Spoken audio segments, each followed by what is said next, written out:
Subhanallah walhamdulillah wa la ilaha illallah Allahu akbar. Boleh lambai pada Hajarul Aswad ketika melepasi. Lambai situ. Okey, sama-sama tasbih, tahmid dan takbir dari pusingan.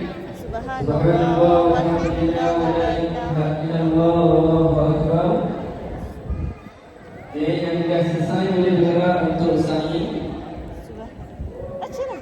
Subhanallah walhamdulillah wa la ilaha. Okey, sa'i di sebelah kanan. Baca tak? Subhanallah walhamdulillah wa la ilaha illallah wallahu akbar. Subhanallah. Okey, mula sikit, mula di sofa. Ada lampu hijau di tengah, kena lari, laju sikit. Sampai ke bawah, pusing semula. Okey. Pusing.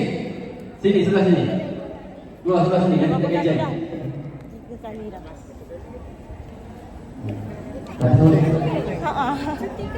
Minta sikit. Kita keluar sebelah sini. Pusing semula.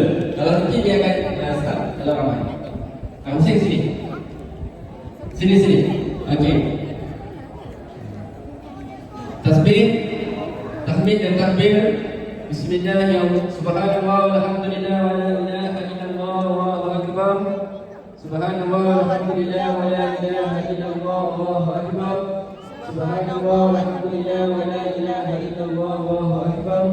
Subhanallah walhamdulillah wa la ilaha illallah Allahu akbar. Subhanallah walhamdulillah wa la ilaha illallah Allahu akbar. Subhanallah walhamdulillah wa la ilaha illallah Allahu akbar. Hingga sini ada lampu hijau, bermula dari sini kena lari ke sini.